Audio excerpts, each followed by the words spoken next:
Sa pancake mix, kabinilan ko si Hangin ng ganito. Ayan, ang dami kong nagalat pa yung kusina namin. Ayan, before ko na, maliliit lang yung lang siya bukas para tapusin lahat yung inventory namin para ma-update lahat yung stock. Merong medyo disappointed lang ako ng konti nung nakita ko yung product.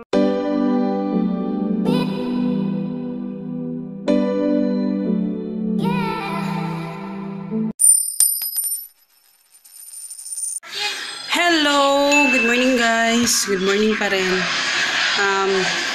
Yun ako natapos yan yung aking sister-in-law. Siya yung, actually kanina, inaano na natin yung TV. Kanina nag-count ng mga stocks kaso hindi pa tapos kasi nga may aalis siya mamaya. So, ayan, konti lang yung nagawa namin and pinapa-edit ko na lang sa kanya yung mga stocks sa computer. Eto. Kasi parang naubos na yung aking flour sa pancake mix. Kabinilan ko si Hangin ng ganito. Hello, good morning guys! So, pasensya na putol-putol yung mga vlog ko ha. And today pala is January 10, 2019. Today is Thursday. Today is Thursday. So kahapon, hindi ako nakapag-vlog ng tuloy-tuloy. Nung sa hospital na hindi na ako nag-vlog kasi nakalimutan ko nung mag-vlog. Kasi kinurpresa namin si mama. Hindi kasi niya alam na pupunta kami doon. Kasi hindi ako nag-greet, kasi syempre, dalawa lang kami ni kuya ko. Naghati na lang kami. Actually, konti lang yung naiambag ko doon sa birthday kasi medyo malaki yung binigay niya. And ngayon naman is birthday ng lola ko, bali parent ng mama ko. So pupunta kami mamaya doon. And hintayin lang namin si Papa. Pero today is magiging busy lang kasi kailangan namin bago kami yung umalis kasi this 12 is aalis na kami. So bago kami aalis, kailangan inventory lahat yung nasa loob ng stock room. Wow, stock room. Ang liit nga ng stock room namin eh. Hirap na akong kailangan namin yun lahat. So, pupunta ngayon yung aking sister-in-law. Siya yung tutulong sa akin na mag-update ng mga stocks. And, yun yung importante. Tsaka, mag-edit ako ngayon. Actually, tapos ako mag-edit. Pero meron pa akong i-edit na iba. Tapos, ngayon, mag-upload ako ng video. At saka, kami lang dalawa ni Hagrid ngayon. Wala si Papa kasi may biyahe na naman siya papuntang Valencia City. I-check lang naman niya dun yung kanyang outlet. And then, uuwi din siya mamaya. So, ngayon, kami na dalawa yung mag-breakfast. Papa kanina, pinag-breakfast ko na ng itlog at saka kape. Yun lang yung kinain niya kanina kasi susuka na naman yun sa bus. Nagpapak lang ako ng orders, yung mga kulang para matapos na. And, yun. Tsaka yung isa, pinabili ko ng kape kasi wala na akong kape. Thank you. Lord, yes. Thank you, Lord. Thank you. Nanonood siya ng TV. Mini puzzle. Ubus. Mini puzzle. Ayan, ang dami kong nagalat pa yung kusina namin. Kailangan kong hugasan yan. Pero unahin ko muna ito kasi malapit ng ni Hagrid. Wait lang. Eto, isang pack lang to. Hindi ko alam kung ilang magagawa nito. Depende siguro sa size. So, eto na yung pancake. Nilagay ko dito sa itong Pyrex na measuring cup para mabilis kong ma-pour dun sa pan. May konti pang natira. Ayan, i-pour ko na. Maliliit lang yung ko. Kasi si Hagrid na naman yung kakain. Ayan. Hello guys! Good afternoon. So, ayan, nakabalik na ako galing sa school. And, actually, nag-upload ako kanina kasi may isang video lang talaga hindi ko ma-upload yung sa isang channel. Yung sa Budget Mama, yung first ever na video, hindi ko ma-upload. Tsaka ngayon kasi nag-upload ako dito sa aking computer. Sobrang tagal naman. Kaninang umaga pa yan, 26 minutes pala. Kaya, 26% pa rin. And inaantok ako. Gusto ko matulog pero hindi pwede kasi marami akong gagawin. And mamaya pag alis namin, pag kuha ko kay Hagrid, diretso na kami sa bahay ni Mama. Kasi ngayon yung uwi nila Mama. And maghuhugas muna ako ng plato at magliligpit. At yung aking sister-in-law, umuwi na siya. Kasi pinauwi ko na, pababalikin ko na lang siya bukas para tapusin lahat yung inventory namin para ma-update lahat yung stocks, ganyan. And tomorrow is last day na i-vacation mode ko na yung aking Shopee para walang mag-place ng order kasi ilang araw rin kami sa Bohol. So, yun, hindi pwedeng baka madaot. Masira yung aking pag hindi ko ma-ship. Walang magpapaship kasi wala namang tao dito. Ayun. And yun, tingnan nyo naman yung mga hugasin. No? Kailangan ko muna asikasuhin yan. And kailangan kong ma-upload na yan ngayon.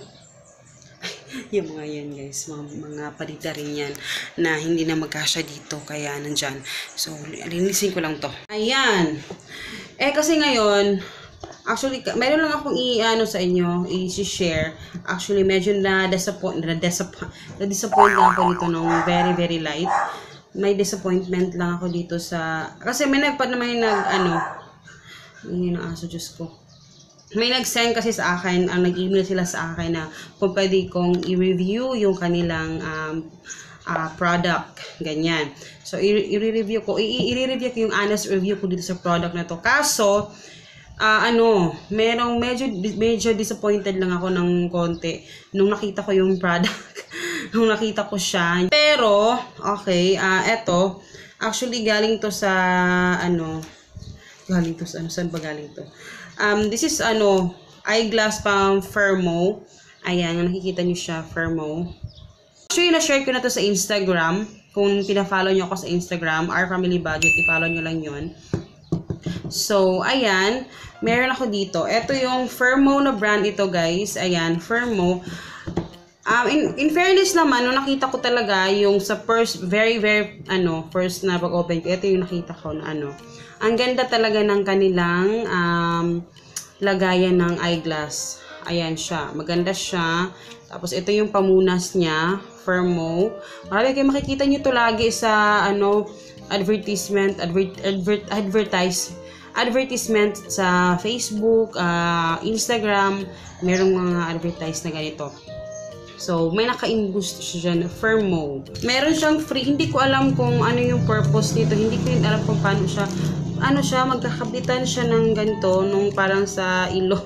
Hindi to sa bridge ng nose mo. Pero, hindi ko alam kasi dito naman wala namang lagayan ng ganun. So, ito yung eyeglass niya, guys. Ayan siya. So, medyo na-disappoint lang ako nung pag-open ko kasi maliit pala siya. Ang liit niya. Ang liit. Kasi, yung red talaga na, yung eyeglass ko, favorite ko talaga yun eh. Eto, ang ganda niya.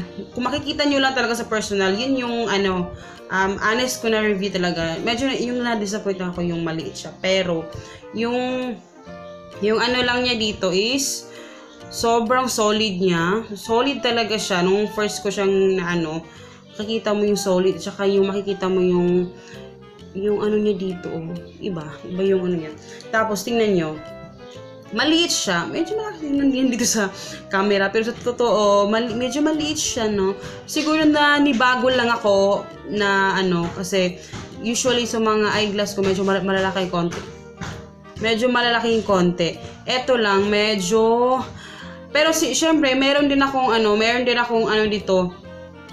Merong ang tawag dito. May kasalanan din ako kasi siguro hindi ako masyadong nagbasa o hindi ko masyadong tiningnan kung kasi dalawa siyang klase ng kung medyo mabilog yung mukha mo.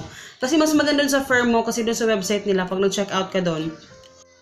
Makikita mo yung doon, guys. Anong tawag dito? Makikita mo yung kung yung face size mo, meron silang suggestion doon kung anong klaseng eyeglass yung kukunin mo, ganyan. Merong mga circle na eyeglass kung gusto mo yung kung medyo maliit yung mukha mo, ganyan, something ganyan. Ako, mabilog yung mukha ko, so naghanap ako ng pang round face. So, ito yung suggestion na ganito yung mga medyo square. Ang mali ko lang, hindi ko tiningnan na dalawang klase yung mamimili ka kasi doon. Akala ko lang talaga malaki siya. Pero actually, may mga mas malalaki pa nito. May mga malaki, pero hindi ko yung pinili. Ito lang yung napili ko, hindi ko alam kung bakit ito yung napili ko. Kasi akala ko siya medyo malaki. Pero maliit pala siya. Sorry. Nag-pop up na naman yung Shopee. Pero pag sinuot ko siya, hindi talaga siya natatanggal. Kahit ganun gawin ko dyan. Ganyan ako, hindi mo natanggal yan. Ito yung maganda dito. Kasi talagang, ako napaka-energetic ko kahit pag bigla-bigla na lang akong ayan. Kahit nakaganyan ako, kahit na ganyan, hindi siya nahuhulog. Kaya, yun din yung maganda. And, hanggang sa tinagal, parang natanggap ko na rin na maliit talaga siya. Pero, in fairness, ang ganda niya. Pink yung napili ko na kulay. Shopee. Pink yung napili kong kulay kasi, wala lang, parang hindi lang boring. Parang hindi lang boring. Tapos, meron siyang, ganito yung lagayin niya ng kanyang, So, yun lang. May user guide. Meron din silang mga pagganito, oh. Meron silang pagganyan. Mga pa-thank you letter ng ganyan. So, yun. Tapos, kung interested kayo sa ganito, guys. At saka, ang nag-offer sila ng ganito, mayroon din silang nag-offer sila ng mga, for example, YouTuber ka. Pwede kang sila doon. Sa website nila talaga makikita. Oh my God! Sa website nila, makikita mo talaga doon kung YouTuber ka, ganyan. Meron kang i-fill out ata doon. Sa akin lang, hindi lang ako nag-fill out kasi meron naman, sila kasi yung nag-offer sa akin na ganun. Tapos binigyan lang nila ako ng voucher code na ganun. Tapos yun, pwede nyo silang i-email kung halimbawa gusto mong mag-review ng kanilang eyeglass. Pwede. Ayan, para i-review mo yung eyeglass nila para sa yung mga subscribers. So, I'm thankful na binigyan nila ako kasi, diba? At saka parang gusto nyo malaman yung price, punta kayo sa website nila. Ilalagay ko yung link sa description box, okay? Kung yung nila. Fermo.com, Global Online Optical Store. Ayan. Tapos may voucher code sa baba. Ilalagay ko sa description box, okay guys? I-click nyo lang yon. So, ayan. Diba? Bongga bells.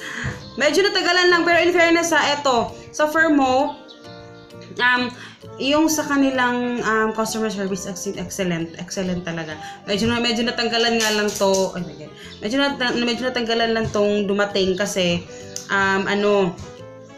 dahil sa address ko, hindi nila malocate. Kasi hindi ko din alam mo yung exact address dito kasi bago pa nga lang kami dito. Kaya hindi nila nakita kaagad yung address namin. So may conflict doon. Pero yung communication noon sa customer service nila as in excellent. Talagang nag-update sila kung ano yung nangyari, ganyan. Yung ganun, basta excellent yung kanilang customer service. And yun, tapos yung delivery nila mabilis din. Ayun.